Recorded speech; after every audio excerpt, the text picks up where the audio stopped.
नमस्कार, मैं धन्नाराम सैनी महाभारत सीरीज के इस दूसरे भाग में गंगापुत्र भीष्म की प्रतिज्ञा की कहानी सुनाऊंगा।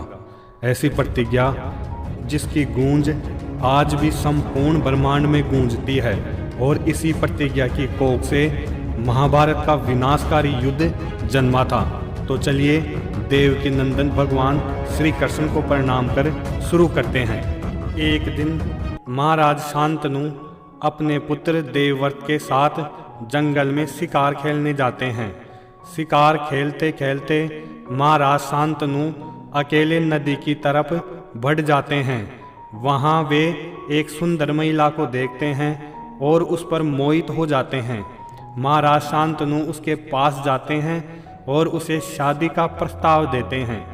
तब सत्यवती कहती है कि मेरी शादी पर निर्णय मेरे पिताजी करेंगे, अतः आपको मेरे पिताजी से मेरा हाथ मांगना होगा। महाराज शांतनु सत्यवती के पिता के पास जाते हैं और सत्यवती से शादी का प्रस्ताव देते हैं। यह सुन दासराज कहते हैं कि मुझे यह प्रस्ताव स्वीकार है, परंतु मेरी एक शर्त है कि सत्यवती की संतान ही हस्तिनापुर पर राज करे। आपको यह वचन देना होगा कि आपके बाद मेरी पुत्री का पुत्र ही राजा बनेगा। यह सुन महाराज शांतनु कहते हैं कि मैं गंगा पुत्र देवव्रत को युवराज घोषित कर चुका हूँ। मैं अपने पुत्र देवव्रत के साथ यह अन्याय नहीं कर सकता। यह कहकर वो वहाँ से चले आते हैं। शिविर में आने के बाद महाराज शांतनु हमेशा सत्यवती की यादों में ही खोए रहते हैं। उनका सारा सुख चैन जैसे दासराज की झोंपड़ी में ही छूट गया हो। वो सत्यवती की यादों के जाल में फंसकर हमेशा तड़पते रहते हैं। देवव्रत से उनका यह दुख देखा नहीं जाता और वो दासराज के पास जाकर महाराज के दुख का कारण जानने का प्रयास करते हैं। तब दासराज कहते हैं कि महाराज मेरी पुत्री से विवाह करना चाहते हैं। जिस पर देवव्रत पूछते हैं कि इसमें रुकावट क्या है। यदि वो आपकी पुत्री से प्रेम करते हैं और उससे शादी करना चाहते हैं तो यह तो अति प्रसन्नता की बात है। तब दासराज कहते हैं कि सत्यवती की भाग्य रेखा कहती है कि उसका पुत्र राज करेगा और यही एक वचन महाराज ने नहीं दिया। तब देवव्रत कहते हैं कि महाराज ये वचन आपको दे ही नहीं सकते थे। उन्होंने अपने इस वचन का पहले ही प्रयोग कर लिया है। वे हस्तिनापुर का राज सिंहासन मुझे दे चुके हैं। वो राज सिंहासन उनके बाद मेरा होने वाला है और मेरे रहते हुए वो राज सिंहासन किसी और को दे दें, यह तो असंभव होगा ना। दासराज यह तो घोर अन्याय हो जाएगा। हाँ, मैं यदि चाहूँ तो वह राज सिंहासन किसी को दे सकता हूँ। इसलिए मैं आपको यह वचन देता हूँ कि हस्तिनापुर का राज सिंहासन देवी सत्यवती और पिता महाराज के बड़े पुत्र को ही मिलेगा।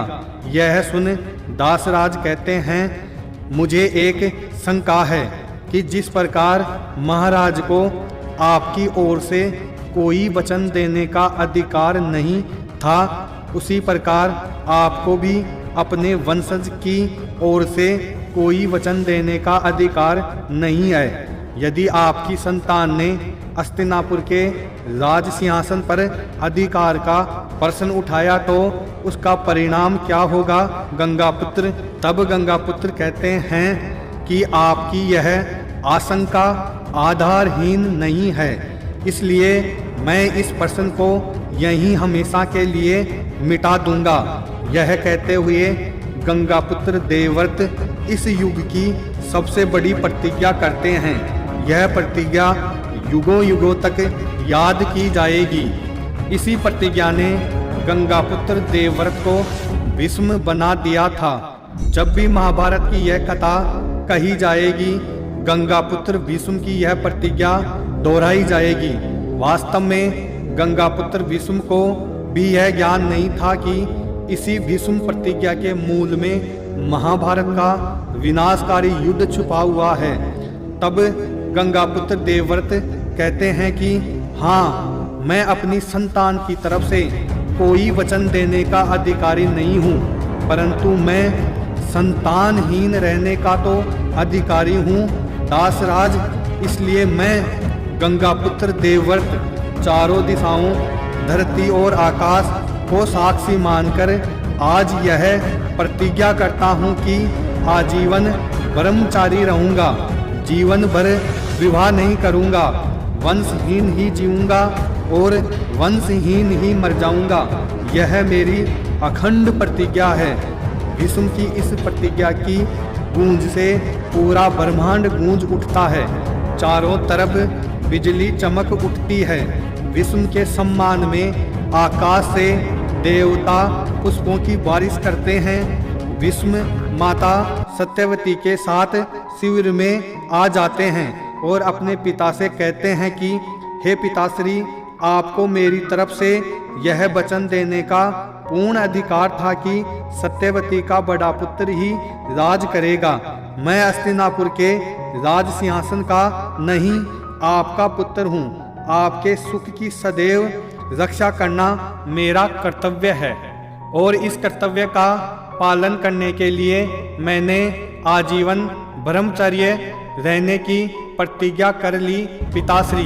भीष्म की यह बात सुनकर महाराज शांतनु के होश उड़ जाते हैं। वो कहते हैं कि इतनी भीषण, इतनी भयंकर प्रतिज्ञा पुत्र, तुमने मेरे आनंद के लिए अपने जीवन के सारे सुखों का त्याग कर दिया।